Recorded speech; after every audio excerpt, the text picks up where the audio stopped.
Friends, మొదటిసారి ఈ ఛానల్ను చూస్తున్నట్లయితే ఈ ఛానల్ను సబ్స్క్రైబ్ చేసుకోవాలని కోరుకుంటున్నాను. ఎందుకంటే నేను పెట్టే ప్రతి వీడియో మీకు నోటిఫికేషన్ రూపంలో రావడం జరుగుతుంది. ఈ ఛానల్ గ్రోత్ కూడా పెరుగుతుంది. ఈ ఛానల్ను సపోర్ట్ చేయాలని కోరుకుంటున్నాను. టాలీవుడ్ అగ్ర కథానాయకుడు విక్టరీ వెంకటేష్, యువ దర్శకుడు అనిల్ రావిపూడి కాంబినేషన్లో సంక్రాంతి కానుకగా జనవరి 14న విడుదలైన సినిమా సంక్రాంతికి వస్తున్నాం. బెనిఫిట్ షో నుంచే హిట్ టాక్ను సొంతం చేసుకున్న ఈ సినిమా 3 రోజుల్లోనే 100 కోట్ల క్లబ్లో చేరి సంచలనం సృష్టించింది.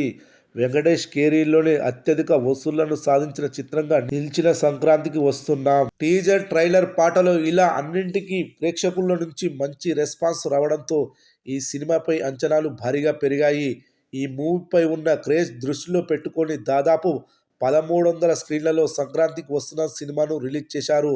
వెంకటేష్ నటన, అనిల్ రావిపూడి టేకింగ్ అన్నీ కలవడంతో ఫ్యామిలీ ఆడియన్స్ ఈ సినిమాకు బ్రహ్మరథం పడుతున్నారు. ఇక ఈ సినిమా కలెక్షన్ల విషయానికి వస్తే ఓపెనింగ్ డే రోజు అత్యధిక ఓపెనింగ్ కలెక్షన్లు వసూలు చేసిన సినిమాగా వెంకటేష్ కెరీర్లో సంక్రాంతికి వస్తున్నాం సినిమా నిలిచింది. సినిమా టాక్ అదిరిపోవడంతో బ్లాక్ బస్టర్ వసూళ్లు వస్తున్నాయి. మొదటి రోజు ఈ సినిమా 45 కోట్ల గ్రాస్, రెండవ రోజు 32 కోట్ల గ్రాస్, మూడవ రోజు 29 కోట్ల గ్రాస్, నాలుగవ రోజు 27 కోట్ల గ్రాస్ వసూలు చేసింది.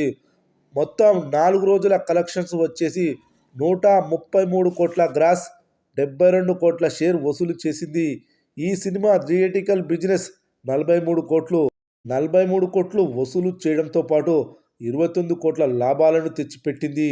మరి లాంగ్ రన్లో ఇంకా ఎన్ని కోట్ల లాభాలు తెచ్చిపెడుతుందో చూడాలి.